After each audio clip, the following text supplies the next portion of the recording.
Pourquoi le fait de traverser un milieu changerait-il la vitesse d'une onde lumineuse?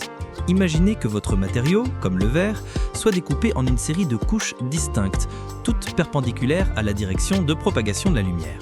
Commençons par nous concentrer sur l'effet d'une seule de ces couches sur l'onde lumineuse. Lorsqu'un faisceau lumineux pénètre dans un matériau comme le verre, il met en mouvement toutes les charges électriques présentes dans ce matériau, par exemple les électrons ou parfois certains ions, qui se mettent à osciller de haut en bas en réponse à l'onde lumineuse. Quand l'onde lumineuse provoque ces oscillations dans la couche, celles-ci produisent à leur tour une onde lumineuse secondaire de même fréquence qui se propage dans les deux directions perpendiculaires à cette couche. Le champ électrique total est alors la somme de l'onde lumineuse incidente et de cette onde secondaire. Il se trouve que l'ajout de cette oscillation secondaire donne un résultat presque identique à l'onde incidente, mais légèrement décalé en phase. Supposons maintenant que l'on ajoute un grand nombre d'autres couches de verre, chacune appliquant à son tour son propre petit coup de pied de phase à l'onde. Si l'on augmente la densité des couches, tout en réduisant proportionnellement l'effet de chacune, par exemple en doublant le nombre de couches, mais en divisant par 2 le décalage de phase qu'elles produisent, et que l'on poursuit ce processus encore et encore, on se rapproche d'une situation où le verre est un continuum. Chaque couche infinitésimale n'applique qu'un minuscule décalage de phase.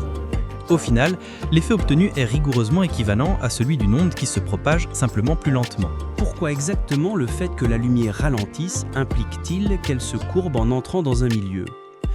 Imaginez une onde lumineuse qui pénètre dans un matériau comme le verre. Si elle ralentit, cela signifie qu'elle se resserre un peu. Si sa longueur d'onde dans le vide était une certaine valeur lambda, alors la longueur d'onde à l'intérieur de ce matériau, là où elle est ralentie, est plus petite que cela. L'animation utilisée pour illustrer cela est un peu confuse et difficile à suivre.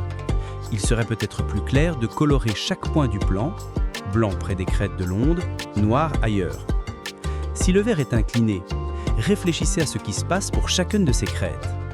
Lorsque l'onde atteint le verre, les parties inférieures de la crête ralentissent avant les parties supérieures, ce qui provoque une sorte d'étalement.